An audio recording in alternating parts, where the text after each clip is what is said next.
बिस्मिल्लाहिर्रहमानिर्रहीम। अस्सलाम वालेकुम। वेलकम करता है एक नई वीडियो के साथ, जिसमें हम बहुत सारे दोस्त हमसे सवाल पूछते हैं कि क्या हम पंजाब बैंक की स्टेटमेंट या हिस्ट्री को डिलीट कर सकते हैं या नहीं।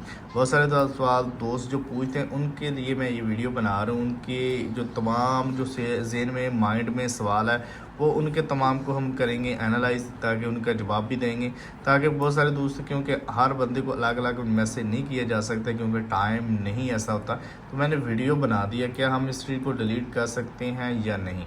तो आसान लफ्ज़ों में जो आपकी स्टेटमेंट होती है या आपकी डॉक्यूमेंट होते हैं, ये स्टेटमेंट जो होती है ना, हमेशा तौर पर आपके ही फ़ायदे के लिए होती है। अगर आप इसको डिलीट करेंगे तो आप इसमें नुकसानात होते हैं। नुकसानात कैसे होंगे कि अगर आप अपने स्टेटमेंट को डिलीट कर देते हैं, मैं आपको बता देता हूँ ये तरीक़ाकार इससे डिलीट हो जाएगी, तो उसके लिए आपको क्या नुकसानात होंगे। यानी कि जो हमेशा तौर पर इनकम सोर्स होता है ना, आपका इनकम सोर्स क्या है, यानी कि इनकम सोर्स जो आपका अमाउंट आई है वो कहाँ से आई है, ये आपके पास जो हिस्ट्री होती है ये एक आपका सबूत होती है कि आपको जो पैसे कहाँ से आए हैं और किस बंदे ने आपको पैसे भेजे हैं और कितने भेजे हैं, किस टाइम भेजे हैं।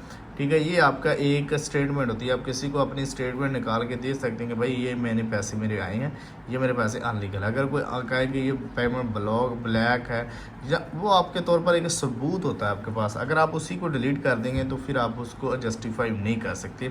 इसीलिए तमाम बैंकों ने एक यानी कि अपना रूल रखा है कि आप अपनी बैंक की कोई भी स्टेटमेंट, कोई भी हिस्ट्री आप उसको डिलीट नहीं कर सकते, ना ही आप उसको कोई भी उसकी जो तरीक़ाकार यही होता है कि उसको आप डिलीट नहीं कर सकते।